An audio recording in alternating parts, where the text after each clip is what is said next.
ባለባትሪው መባል ቀረ ማለት ነው። አንቱ መባል ቀረ። ጋሼ መጡ ተብሎ መንገድ ላይ እንኳን ጋሼ መጡ ተብሎ ቁጭ ብድግ የሚሉላቸው ሰው ሆኑ ማለት ነው። ገባችሁ አይደለ? እና እኛስ ብለን ማሰብ አለብን።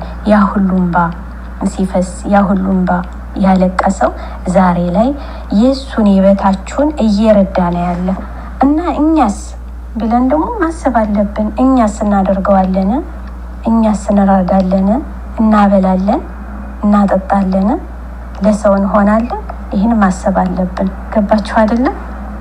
እና ስንት አሁን ስደት ላይ ያላችሁ ስንት ምግብ ይቆለፍበታል፣ ስንት ነገር በጣም ሀመላችሁ በላይ ማለት ነው።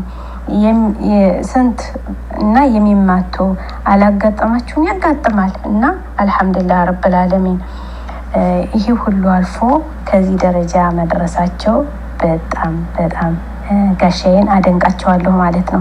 ባለባትሪው መጣ ተብለውም እንኳን ስማቸው ሲቀየር ወደፊት እንጂ ወደ ኋላ አልሄዱም ማለት ነው። ውድ የኢክራም ቤተሰቦች አሁንም ምን የምላችሁ እባካችሁ ከአብርሽ አባት ተማሩ። ለሁሉም ደግሞ የበታቻችሁን እዩ። የተራበን አልብሱ፣ የተራበን አጠጡ። ይህ ሁሉ ምንድነው? ያልፋል። አያልፍ የለም አይምሰላችሁ፣ ስለሚያልፍ ነው። እና በቃ አልሐምዱሊላህ ረብል ዓለሚን አልሐምዱሊላህ ረብል ዓለሚን ለዚህ ላደረሰን ጌታ እላለሁኝ። እንደተጠቀማችሁበት ተስፋ አደርጋለሁ። ምን አለ መሰላችሁ? ሱብሃንአላህ በድህነት የተነሳ ነው እንግዲህ በጋሻ የተነሳ አንዲት እህታችን ነበረች እና እሷ የተጋባች ከሀብታም ነበር። ቤተሰቦቿ በጣም ድሃ ነበሩ። ከተጋቡ ወዲህ ምን አደረጉ? በቃ አንቺ የድሃ ልጅ እያሉ መሳደብ ጀመሩ። ይህ ሁሉ ምንድነው? ቤተሰቦቿና እሷ ድሃ በመሆኗ ከሀብታም ተጋብታ ግን ልጅቱ ጠንክራ ወጣች። እዛ ቤት ብትወጣም ጠንክራ ሰራች፣ እንደነሱ ሆነች። ገባችሁ? አንድ ሰው በቃ ህይወቱን የሚቀይረውም ያ ሰው ነው፣ ሚተውም ያ ሰው ነው ማለት ነው። እና ውድ የኢክራም ቤተሰቦች እናንተ ላተስተስለሙ ማለት ራሳችሁን አትጣሉ፣ ጠንክራችሁ ስሩ፣ ጎበዝ መሆን አለባችሁ ማለት ነው። እና ከነስሟ እንኳን ድሃ የድሃ ልጅ ነበረ። ገባችሁ አይደለም? በጣም ነበረኛ የምናለቅስ። የነስሟ ድሃ የድሃ ልጅ ነው፣ ያንቺ የድሃ ልጅ ነበረ ስሟ። ግን ልጅቱ ወጣችና ስደቷን ሄደች። ይሄው አልፎላት ከነሱም በላይ ሆነች። ረበና ረዛቅ፣ አላህ እኮ ይረዝቃል። ገባችሁ አይደለም? እንደዛ ተብላ አልቀረችም።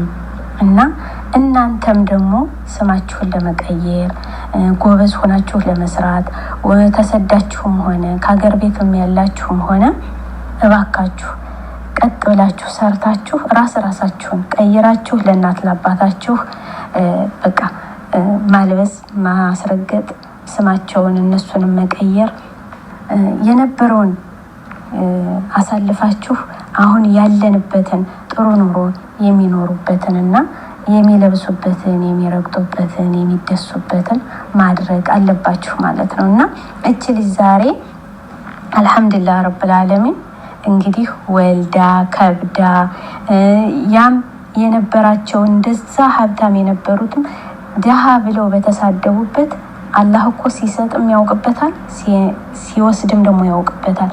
ግፍፍ አድርጎ የነሱን ወስዶ ለሷ አላህ ሰጧት። እሷ አንቱ ተብላ ትኖራለች። የስሟ ማማር ነው ምላችሁ ሲጠሯት ማለት ነው። አያችሁ አይደለም? እነሱ ደግሞ አላህ ደግሞ እንደሰጠው ወሰደው። ያን ሁሉ ሀብት ግፍፍ አድርጎ ወሰደው። ዛሬ ድሃ ሆነው ተቀምጠዋል። ግን ያንም ሆኖ እኛ በእነሱ እንኳን እንደዛ ሆኖ አላልንም። ገባችሁ አይደለም? ለመሰላችሁ መቅመሱ ጥሩ ነው፣ ያውቁታል ማለት ነው። እንግዲህ ድሃ ምን አይነት ነው፣ ሀብታም ምን አይነት ነው። እና ዛሬ ሲጠሯት በስሟ ይጠሯታል፣ አንከብክበው ማለት ነው። አልሐምዱሊላህ ረብል ዓለሚን ድሃ የድሃ ልጅ ነበረ ስሟ። ስታልፍ እንኳን መጣቻች የድሃ ልጅ ምን ፈልጋ ይሆን ነበረ የሚሉ። ግን ዛሬ እሷ ከነሱ በላይ ሆና ይሄ ሁሉ የሆነ ምንድነው? በመስራቷ ነው። እንደ ጋሽዬ ማለት ነው። በጠነከረችበት እግሯ በሰራችበት እግሯ ዛሬ አንቱ ተብላ በስሟ ተጠርታ ትኖራለች። እና ውድ የኢክራም ቤተሰቦች እንደተጠቀማችሁበት ተስፋ አድርጋለሁ። እና እናንተ ስማቸውን መቀየር አለባችሁ። አልቅሳችሁ አትቅሩ። ጎበዝ ሆኖ ላለሁኝ በድጋሚ አዲስ ቪዲዮ ይዤላችሁ ቀርቤያለሁ። ይሄ ትክክለኛ ታሪክ ነው። ከዚህ ታሪክ እንድትማሩበት እፈልጋለሁ ማለት ነው። እኔም ተምሬ ጠንክሬ እየሰራሁ ነው። አልሐምዱሊላህ ረብል ዓለሚን።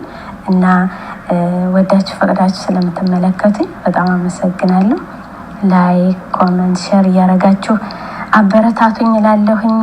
በድጋሚ እስከምንገናኝ አሰላሙ አለይኩም ወራህመቱላሂ ወበረካቱ።